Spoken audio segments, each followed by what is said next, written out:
What is up? It's your boy Chevy Shambles here. Alex Karp has said that he thinks Palantir could be a $1 trillion company. Can it do it? What is the path to $1 trillion for this company? Stay tuned to find out. I would like to begin by encouraging you to like and subscribe if you do indeed like the content and want to subscribe to my videos. That would be a great thing for my channel, and I would appreciate it from the bottom of my heart. Now, on to the video, on to the story. Palantir CEO Alex Karp has said that he believes that his company could be $1 trillion, could be worth $1 trillion. This from a market cap of 15 billion. That is a 666x increase, the number of the beast, as 80s metal bands might say. Now, why does he say that? He sees the total addressable market.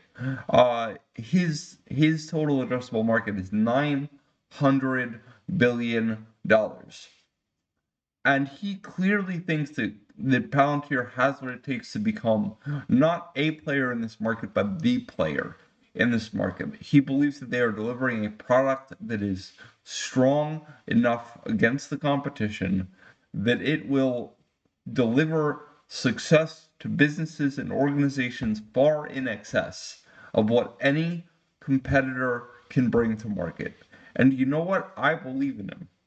I believe in this product. I believe in this company. Can it get to 1 trillion? Well, that's a bigger question.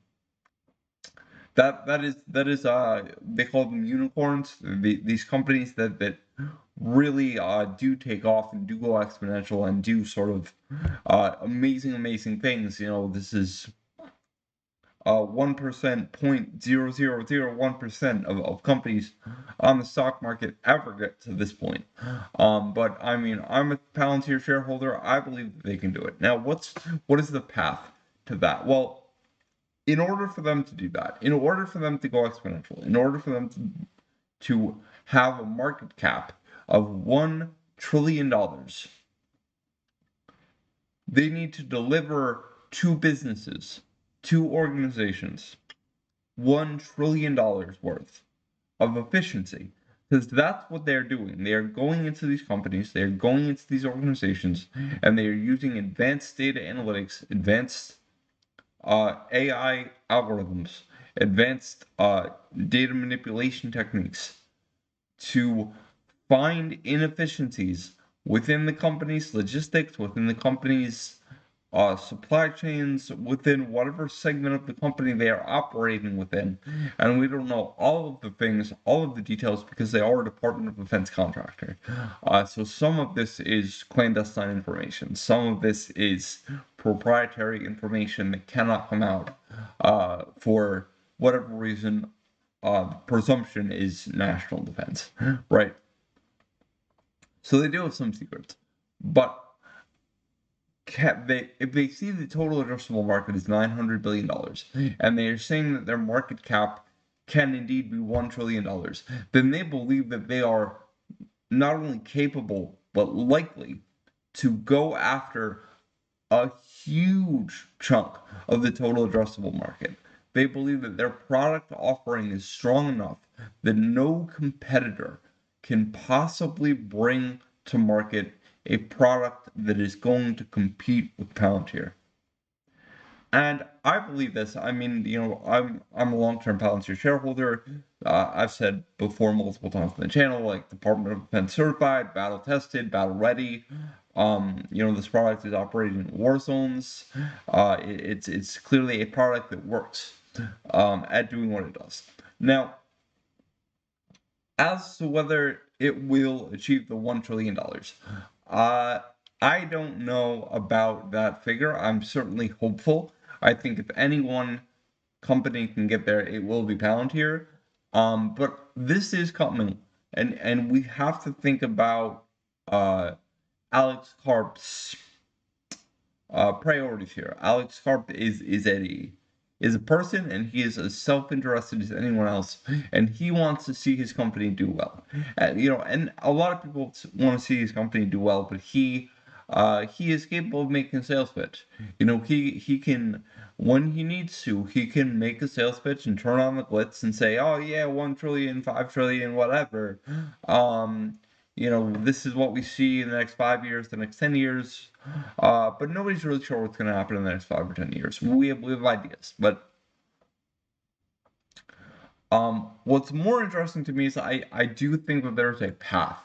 If they do see 900 billion total addressable market, and their product is as strong as they think it is, and I think it is, and multiple people in this community think it is, the path to $1 trillion seems pretty straightforward. Just go around, solve these inefficiencies for businesses, solve these inefficiencies for any organization that wants you to, and simply have all the businesses that are using your product be 1%, 2%, 5% better than their competitors, and just grind them into the ground.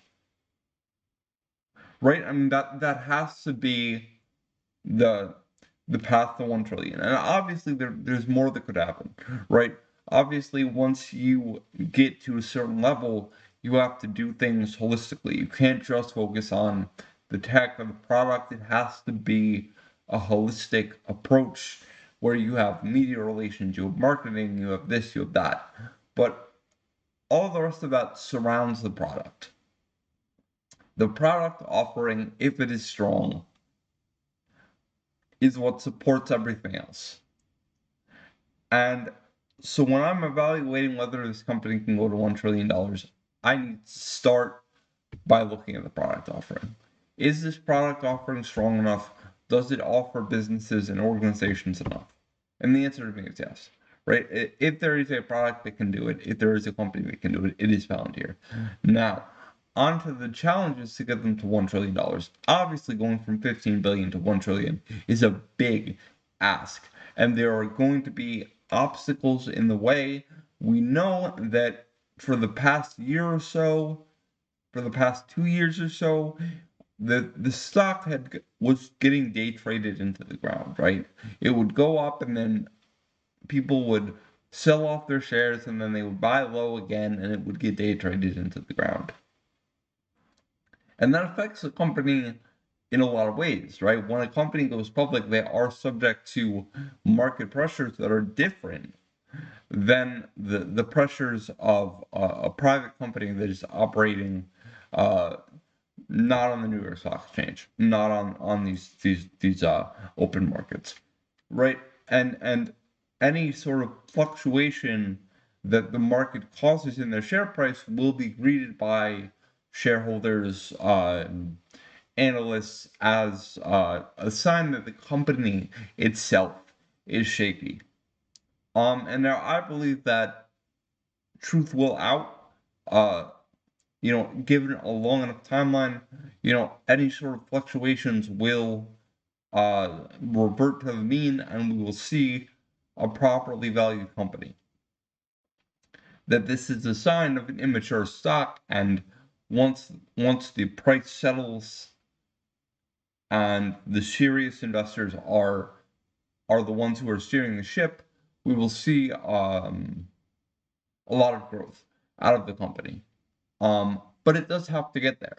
And there are any number of things that could happen in the short term that will torpedo this, that will stop them from getting to 1 trillion in the next 5 years, right? It's hard to.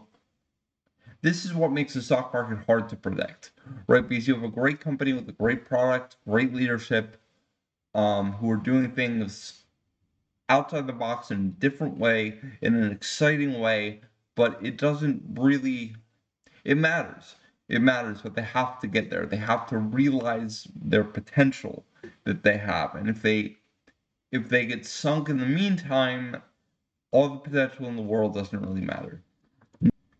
Now, we do know that Palantir is around $3 billion just sitting in the bank.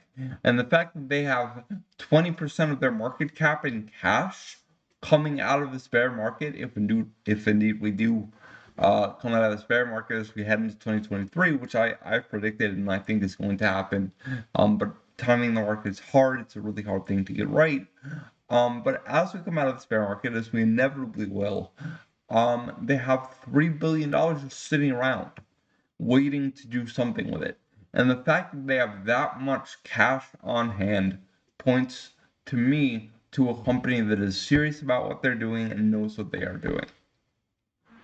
So they're unlikely to get scuttled in the short term by any market manipulation tactics, by any sort of volatility present in the markets, which is good. That's very, very good. Um, so the path to $1 trillion is essentially, right, as the to wrap this video up, the path to $1 trillion is essentially them going out there and capturing all of their total addressable market, becoming the player in this market that they see going forward. That's the only way they can do it. And I think that they have a plan to do it, and I think they have the product to do it. They just need to, they need time, and they need for things to level off in the short term. And I truly do believe that they can get there. And even if they don't get to $1 trillion exactly, I think they can become a huge player in this space, and certainly reach 100 billion, certainly reach 250 billion going forward. I think the next 5 years, the years of Palantir, I've said this time and time again, I really believe in this company. And as to whether they can get to 1 trillion, it remains to be seen, but I think if anyone can do it, especially in this space, it is Palantir. Absolutely. All right, that's going to be it from me, guys. Remember to like and subscribe. I've been Shabby Shambles. Till next time.